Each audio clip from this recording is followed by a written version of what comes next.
começar pelas tretas entre o André Mendonça e o Gilmar Mendes, que eu tô com vontade de mostrar os vídeos que eles estão repercutindo agora nas redes sociais. Daqui a pouco a gente fala do caso do Eduardo.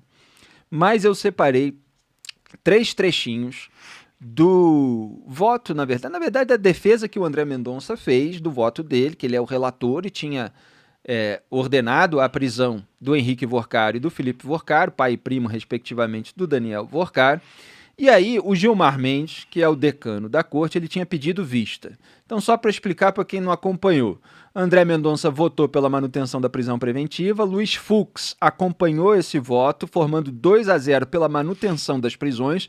Gilmar Mendes pediu mais tempo para analisar o processo, que no jargão do Poder Judiciário é pedir vista, aí devolveu o processo, e pautou o julgamento, portanto, ele foi realizado hoje, e aí o Gilmar começou a associar as decisões que o próprio Mendonça está tomando com a Lava Jato, na verdade com a imagem que o Gilmar Mendes projeta sobre a Lava Jato, e tentou desmerecer tudo, chamando de messianismo persecutório, usando todos aqueles jargões que ele utilizava para desmoralizar a Força-Tarefa Anticorrupção. Só que tem o André Mendonça ali, o autor das decisões, para bater boca com Gilmar Mendes. Então, vamos ver a primeira contestação que o André Mendonça fez em relação às alegações do Gilmar sobre prender para arrancar a delação premiada. Pode soltar.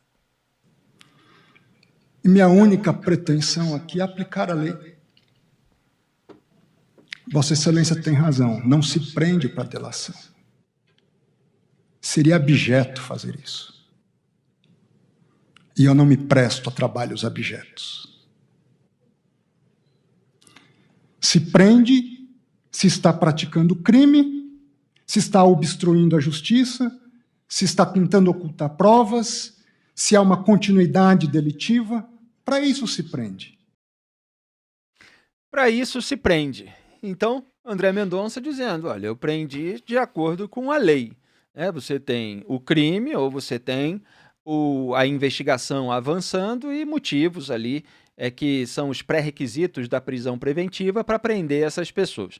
Então, você tem ligação ali dos familiares do Vorcaro com um grupo que estava intimidando pessoas que pudessem revelar informações comprometedoras a respeito do dono do Master. Esses familiares também tinham vínculo com as operações financeiras fraudulentas aí do Daniel Vorcaro, de acordo com o relatório da Polícia Federal, e o Mendonça viu ali os motivos que estão apontados na sua decisão, com todos os argumentos. O Gilmar veio tentar melar tudo aquilo, ele defendeu o relaxamento da prisão, ou seja, que fosse convertida a preventiva em prisão domiciliar, e tomou essa resposta do Mendonça, dizendo, eu também concordo que prender para arrancar a delação e tal, mas não é o caso. Aqui eu prendi com esses argumentos que são previstos em lei. E aí depois, eu vou mostrar os 3 vídeos, que são bem curtinhos, aí depois a gente comenta aqui. Só contextualizando. O André Mendonça relatou algo que já tinha sido noticiado na imprensa pelos jornalistas aí de bastidor do Poder Judiciário e que agora está confirmado de viva voz pelo Mendonça, de que veio um advogado fazer uma proposta ali para ele de uma delação seletiva, e é justamente aquilo que a gente critica. A gente quer, você não quer, Tramontina, que o Daniel Vorcaro entregue tudo que sabe a respeito de todos os seus comparsas. Mas delação seletiva, e olha a cara de pau, o sujeito aí propor para um ministro da mais alta corte do país uma delação seletiva. E olha só o que o Mendonça relatou sobre esse episódio. Pode soltar. Me chegou uma proposta por um advogado. Perderam o pudor, ministro Gilmar. Queremos fazer uma delação seletiva. Falaram na minha cara isso. Eu disse, não faço questão de delação. Agora, delação seletiva, comigo não.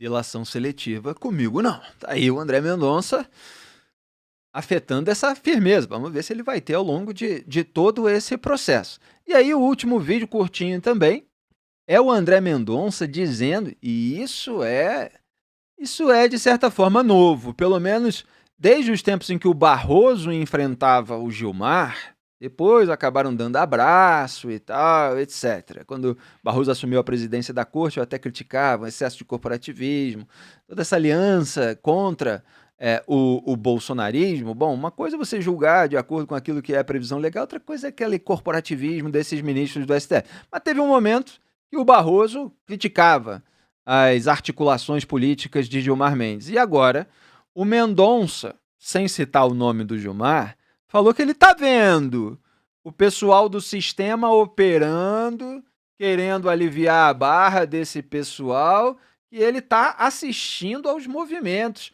Olha só esse trecho, pode soltar. A defesa até apresentou a primeira proposta de delação. Eu não quis acessar, ministro Gilmar. Entendeu? Até porque há uma perspectiva, parece que certos setores atuam para criar um vício. Tudo que querem é criar um vício. Há um sistema articulado para isso. Eu não sou cego. Eu estou acompanhando, estou assistindo os movimentos. Eu não sou cego, eu estou acompanhando, estou assistindo aos movimentos. Tem todo um sistema que atua para criar vício, para criar, vamos dizer assim, para plantar a nulidade processual. E eu, nas minhas análises ao longo dos últimos meses, Tramontina, estava apontando que Gilmar Mendes é uma dessas pessoas que atuam ali para trazer uma alegação que possa ser utilizada lá na frente em caso de necessidade, para anular tudo, para varrer a sujeira para debaixo do tapete, para fazer o que já aconteceu com numerosos escândalos aqui no Brasil. Então tem esse elemento. Por que eu quis fazer essa pauta, Tramontina, antes da condenação do Eduardo? Porque você chegou perguntando, vem cá, o Alexandre de Moraes já explicou o contrato da esposa dele. E aí você vê o Mendonça relatando que tem gente propondo fazer uma delação seletiva aqui e tal. Umas coisas estranhas, tu tá falando Quer dizer, umas coisas estranhas aí pra mim. Será que a delação seletiva não é aquela que deixa de entregar elementos comprometedores sobre autoridades tão poderosas quanto, talvez, quem sabe, supostamente, sempre data velha, Alexandre de Moraes? Quer dizer, essa é isso que acontece nas sombras da República, Tramontina. É muito grave, na minha avaliação, o estado, em termos de ética, de moralidade desse país. Como disse o Mendonça, se perdeu completamente o pudor, se é que um dia essas pessoas tiveram. As pessoas tiveram. Eu achei, de certa forma, que é até surpreendente essa posição do Mendonça, né? Porque quando o Mendonça foi indicado por ser, nas palavras do então indicador Jair Messias, O padrinho. O padrinho, que ele era, como é que é? Terrivelmente evangélico, dando a entender ou sugerindo que, como eu também sou evangélico e tantos amigos nossos são evangélicos, ele estará junto conosco, né? Eu também, você diz o Mendonça. O Mendonça. Ele falando do Mendonça. Como ele, Mendonça, é evangélico terrivelmente, e nós lutamos tanto tempo para ter um evangélico, ele estará entre nós. E eu fico imaginando, né? A história de novo se repete, né? Aquela história da proximidade e das ligações entre quem indica e quem é o indicado. Enfim, o terrivelmente evangélico tem surpreendido positivamente em alguns momentos, né? Porque ele rejeitou pseudo-delações negociadas pelo Vorcar, onde o Vorcar não acrescentava nada às investigações e aquilo que os 8 celulares do Vorcar já revelaram. E ele tem enfrentado, este não é o primeiro embate que ele tem com Gilmar Mendes, ele tem enfrentado o Gilmar Mendes, tem tido, de vez em quando surge alguma coisa de bate-boca nos bastidores, do cafezinho, antes deles entrarem lá. Né? Parece que o clima tá ruim, parece que tem dois grupinhos, né? Exatamente. Então foi surpreendente a clareza com que ele fez essas afirmações, aquilo que se pode ler ou intuir pelas declarações, imaginando o conteúdo dessas declarações, de uma forma muito educada e sem citar o decano da corte, né? Exatamente. Que gosta de ser chamado de decano da corte. É o mais antigo desde a saída do Celso de Mello, quando o Celso de Mello se aposentou. Foi durante anos o decano da corte.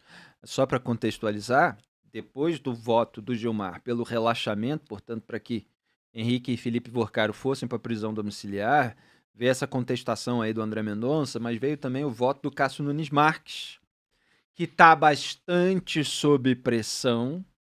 Não sei o quanto que vai aguentar, mas hoje, diante de tantos elementos comprometedores sobre a família Vorcaro, ainda que de modo não tão convincente quanto o André Mendonça, acabou votando para acompanhar o relator, que é o André Mendonça, formou 3-1 na turma, pela manutenção das prisões preventivas. Gilmar foi voto vencido, perdeu a discussão e estava sem, nessa turma com essa formação, e com Dias Toffoli se declarando impedido, desde que veio à tona todas as suas relações com o grupo do Vorcaro pelo Resort Itaiaiá, está sem o amparo de Flávio Dino, de Alexandre de Moraes, que muitas vezes ficam ali sustentando, endossando, apoiando todas as suas alegações, porque fazem parte dessa outra patota. Então hoje o Gilmar perdeu e ainda tomou esses reacts aí, essas reações do André Mendonça. E qual é a perspectiva do Daniel Vorcaro?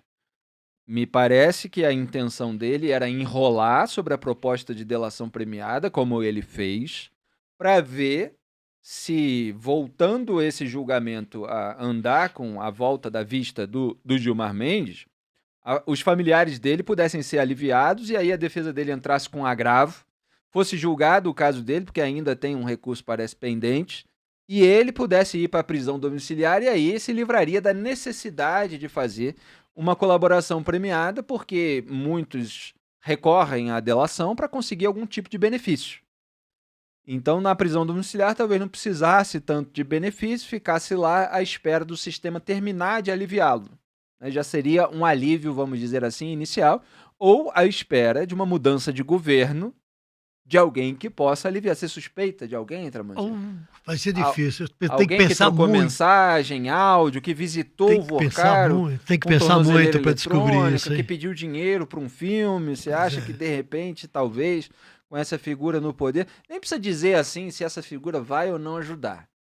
Mas se você fosse o Vorcaro, você tivesse botado lá 61 milhões de reais no filme da família, você não ia ter uma esperança de que Claro. se essa família... Claro, apesar de que, sabe, eu sou o Vorcaro, eu em hipótese alguma coloquei 60 milhões para cobrar de alguém depois uma ajuda. Em hipótese alguma. imagina, Não imagina, faço isso. imagina. Foi apenas uma contribuição com a cultura brasileira. A minha... Né, seria Generosidade, o minha altruísmo. generosidade seriam 134 milhões, foram apenas 61, né? Exatamente. Agora E diante não deu dessa... tempo, né? Porque ele foi preso, porque o Banco Master foi liquidado e tal, senão talvez chegasse aos 134.